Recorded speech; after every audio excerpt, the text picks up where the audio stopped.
This is NDTV.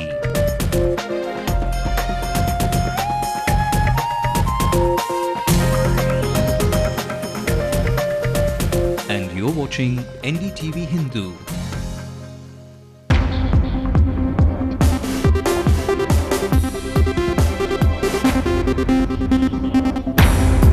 Election officer has devised a new strategy to fight malpractices, advocates for activism with an exclusive chat with NDTV Hindu. Take pictures, take videos, you can upload it to us.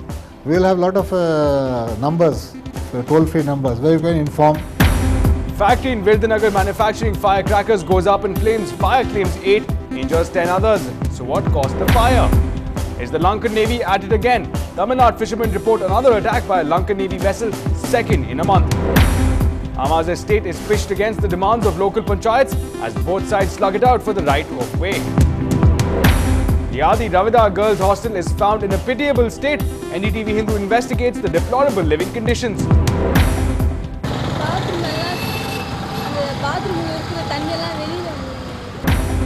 First, the very release of the film was in question, and now that the movie is out, there's more legal trouble headed Kavalan's way. A swan amongst penguins, the first man to plant his feet on both the North and the South Pole, Sir Robert Swan, opens up exclusively to NDTV Hindu. What they actually need is inspiration to bother to do something about it. A very good evening and welcome to News Tonight with me, Ashmit. Let's have a look at stories coming in from across the country. For the first time since independence, a serving Lieutenant General has been court-martialed, found guilty in the Sukna land scam. The Supreme Court rejects the CBI plea for a death sentence for Graham Staines, a killer, upholds the life sentence. Top court seeks response from the Mayawati government on a petition seeking a CBI probe into the Banda rape case. The CBI court rejects the plea of Arushi's parents seeking the CBI full closure. And the Indian bowlers make inroads into the Protean batting lineup, dismantle the top and the middle order.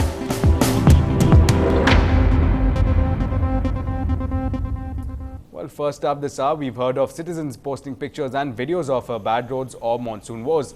Now, against the backdrop of complaints of bribing of voters during by-elections and ahead of the big battle at the hustings in Tamil Nadu in a few months, the Election Commission plans to use its website as a platform for the public to upload pictures or videos of malpractices they come across. And this was disclosed by the Tamil Nadu's Chief Electoral Officer Praveen Kumar to our Executive Editor Sanjay Pinto in our show Corridors of Power. Third is we are going to make a very accessible platform for people to give us information, both in terms of uploading pictures on the website. Suppose you are getting, you see someone distributing money. It's difficult for you as a common man to go and stop it. You can always take, now with all mobile phones have cameras and all that. You take pictures, take videos, you can upload it to us. We'll have a lot of numbers, toll-free numbers where you can inform. And then we can send our teams for raiding. But by the time the teams go, it will be too late, I suppose. People will disappear by the time. So, but if you upload it, at least we can take action. It some deterrent. It can be a proof for taking action because citizen journalism kind of concept that also will encourage. You can, of course, watch that full interview on Sunday at 9:30 p.m. Moving ahead, once again, an accident in a fireworks unit claims again 8 lives. 8 lives were lost and 10 other people were injured in the cracker factory in Muthalaipatti in Virudhunagar district. Again, it caught fire. 6 fire tenders from across the district were pressed into service. Investigation is underway right now to determine the cause of this incident. Meanwhile, the collector is also reviewing the situation. And meanwhile, fresh reports have surfaced of yet another alleged attack on Tamil Nadu fishermen by the Sri Lankan Navy. Nearly 60 fishermen claim that they were beaten up by the Sri Lankan Navy personnel while they were fishing between Kachithiva and Dhanushkodi. Now, this is the second such report within the span of less than a month. The fishermen claim that they were fishing vessels and they were again 15 of them that were surrounded and many of them were beaten up. They also accused the Lankan Navy of warning them not to fish in these waters.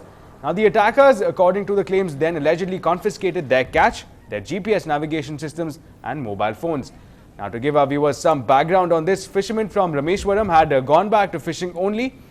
Now, earlier they had stayed away protesting the killing of a fisherman from the Pudukkottai district. He was reportedly fired at by a Sri Lankan Navy. At that time, India had summoned the Sri Lankan envoy in Delhi to lodge a protest. However, the envoy denied any involvement of the Lankan Navy. This attack was reported on the 12th of this month.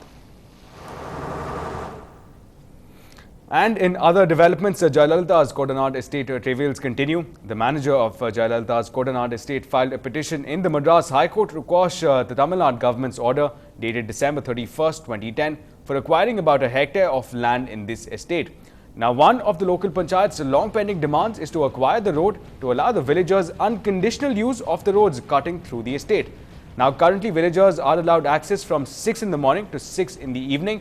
S. Natarajan, the manager of this estate, in his petition said that such a free and unconditional access could pose a threat to the residents of this estate.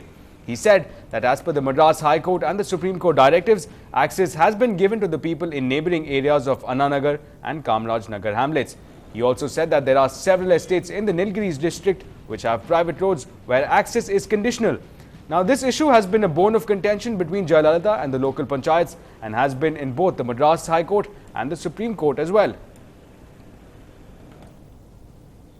Well, more news about the leader of opposition AIDMK chief Jayalalitha today condemned Chief Minister M. Karunanidhi for not exploiting his rapport with the Congress to do a good for the state. Now, this fresh charge comes on the back of Chief Minister's recent speech where he confessed that a request of the Congress was generally met with hesitation and only later would the Congress accede. Now, citing reports of Karunanidhi's bargaining for plum portfolios, she launched a flurry of salvos at the ruling party.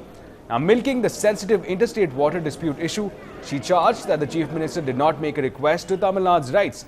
She also charged that the DMK's chief is obsessed with what she called a highly demanding family. And while Amma wasn't in a mood to spare the members of the first family, targeting Union Minister Alagiri, Jayalalitha today announced that her party would protest in Madurai on Saturday against what she called the interference of Alagiri's men in the administration of the city corporation. Now, she alleged that the henchmen of MK Alagiri interfered with the corporation's administration, leading to revenue losses. She also pointed out that the temple town is again lacking in basic amenities such as safe drinking water and roads. Now, she charged that the DMK's party men were again more focused on making money for themselves and not on development. And here's one revealing yet shocking story. Students belonging to the Adi Dravida community break away several barriers to study. They come from faraway districts to carve a niche for themselves in the big cities. But at what cost? Now, NDTV Hindu brought you the shocking report of the dire conditions of the boys' hostel in Mylapore 6 months back. But the conditions of the women's hostel is much more pathetic. From cooking stoves right next to garbage cans to lack of basic sanitation facilities such as a bathroom. Our reporter Pratiksha investigates the pathetic living conditions.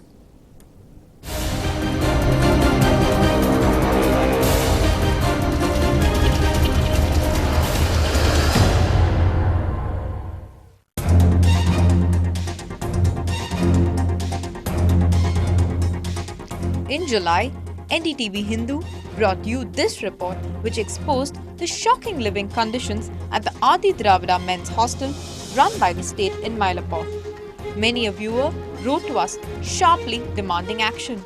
The students themselves staged a Rasta Roko after our report demanding a cleaner hostel with better facilities. Finally, the minister in charge for backward caste promised action and change in the system. But 6 months later, take a look at this women's hostel in Roypuram. A room here is 120 square feet wide and 25 students are forced to live in one such room, meaning each has a space of less than 5 square feet for oneself.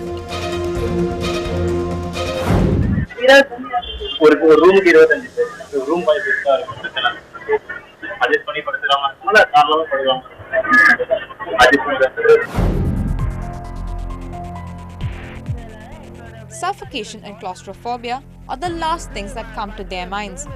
What haunts them each day is when and how to take a bath in such dark, dingy bathrooms. Either they wake up as early as 4 a.m. to stand in a queue waiting for their turn to bathe, or they use the open space in the dead of the night.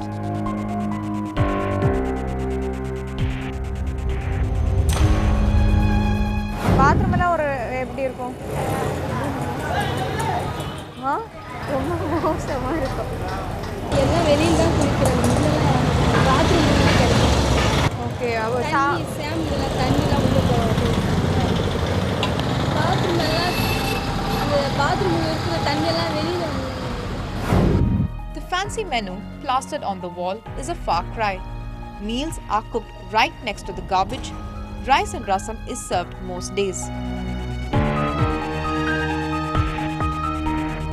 Just last month, the government set up a 6-member fact-finding commission to look into the conditions of these hostels and make a set of recommendations. The report made by the fact-finding commission set up to look into the 21 Adi Dravida hostels in the state has not yet been made public. But we will have to wait and see if this report makes any change in these disillusioned girls' lives. In Chennai, Pratiksha Ramkumar for NDTV Hindu. Well, the movie Kavalan is faced with more trouble now after slugging it out for a release. The producers train their guns now on each other. You can find out the more details about the film in just a short while. Keep watching.